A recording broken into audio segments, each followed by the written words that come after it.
Welcome to Cook and Sip Take 2 with H. I am privileged to be joining H on her second Cook and Sip with me, visiting after 6 months after shucking some oysters.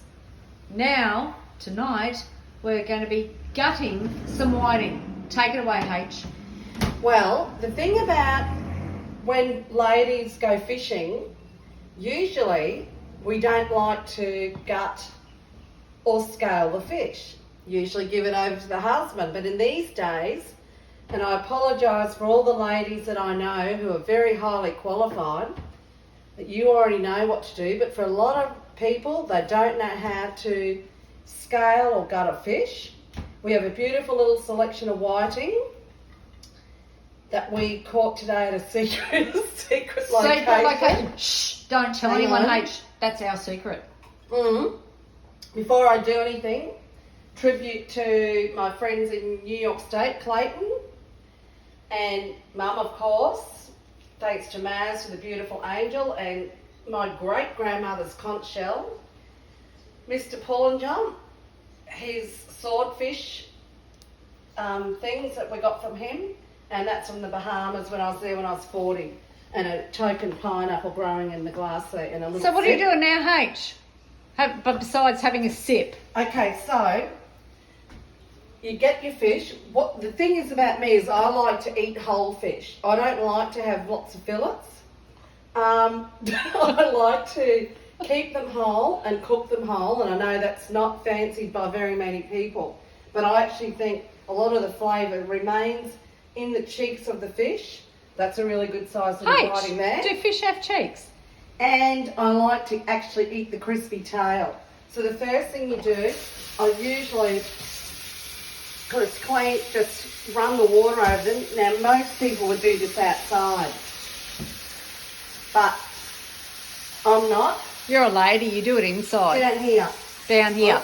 So Look, you look get at this. your sharp knife Can you see that, people? and you pull it right down. Like I said to a lot of my friends that already do this, you pull it down and you remove the disgusting guts and all that out of the middle of it. Right? You have to put your fingers in. It really feels terrible. That's why I've got this little rubbish bag here. Rubbish bag. Right? Right. Pull it all out, like cleaning a prawn. Well, not really. There's so much more in a fish. It feels terrible, but I don't like to, like I said, I don't like to fillet fish. I like to keep them whole.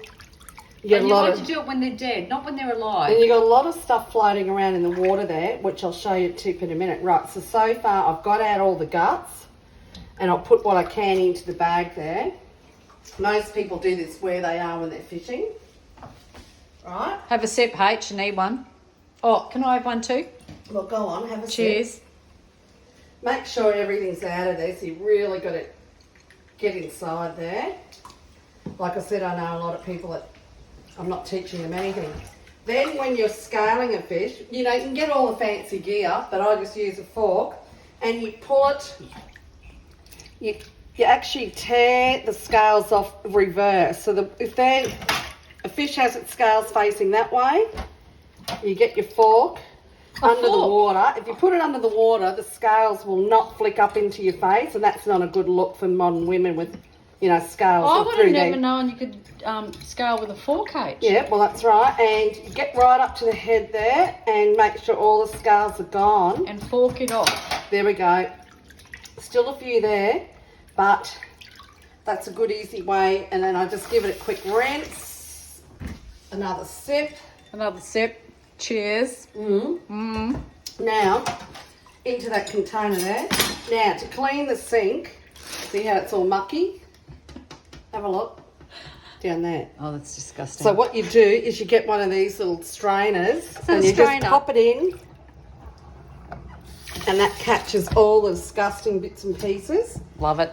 Right, then you pop them into this bag, so it's not like you're going to keep this rubbish. You just go and dump that at a council bin or something like that, because normally you don't do your fish at home you'd normally do them where you catch But them at the beach. but you do, H, because you're a legend. You know, that's just modern day women, and you know, modern day women have the beautiful nails and all that. That's not me. That's not us. No, that's not me. That's- yeah. But I'm just teaching young people that, or anyone who's watching, you know.